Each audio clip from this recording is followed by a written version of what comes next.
অথচ ইসলাম হাজার হাজার বছর আগ থেকেই ইসলাম শুধু আমরা যদি মনে করি ইসলাম শুধু প্রতিষ্ঠা হয়েছে আমাদের নবী হযরত মুহাম্মদ সাল্লাল্লাহু আলাইহি সাল্লামের পর থেকে, এটা ভুল ধারণা।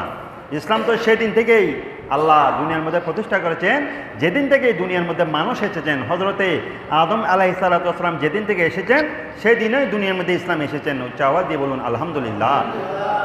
ওইটা বলতে পারেন ইসলামকে সারা পৃথিবীর মধ্যে ছড়িয়ে দিয়েছেন শুধুমাত্র আমাদের নবী, আপনার নবী, বিশ্বনবী হযরত মুহাম্মদ মুস্তাফা সাল্লাল্লাহু আলাইহি সাল্লাম।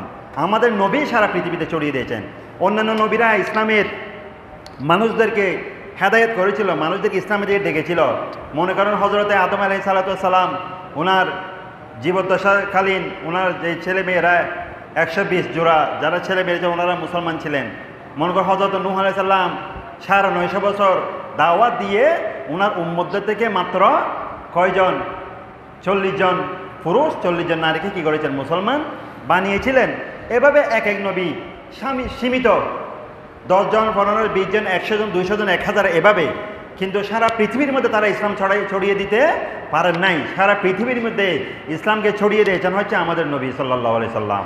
সুতরাং ইসলাম কিন্তু হযরতে আদম আলাইহিস সালাতু ওয়াস সালামের যুগ থেকে ইসলাম ছিল, কিন্তু তাদের এরপর জীবন বিধান হয়তো তাদের নিকট কোরআন তখন নাজিল হয় নাই, তাদের নিকট অন্য একটা ধর্মগ্রন্থ হযরত মূসা আলাইহিস সালাম তাওরাত, হযরত ঈসা আলাইহিস সালাম ইনজিল, হযরত দাউদ আলাইহিস সালাম জাবুর কিতাব, হযরত আমাদের নবীর উপর কোরআন মাজিদ নাজিল হয়েছেন। কিন্তু এবং অন্যান্য নবীদের উপর আরও ছোট ছোট 100টি আল্লাহর কিতাব, আসমানি কিতাব নাজিল হয়েছে। তাহলে দেখা যায় ইসলাম আজকে থেকে 1400 বছর আগে আসে নাই। ইসলাম কিন্তু আগেই হযরত আদম আলাইহিস সালাম থেকে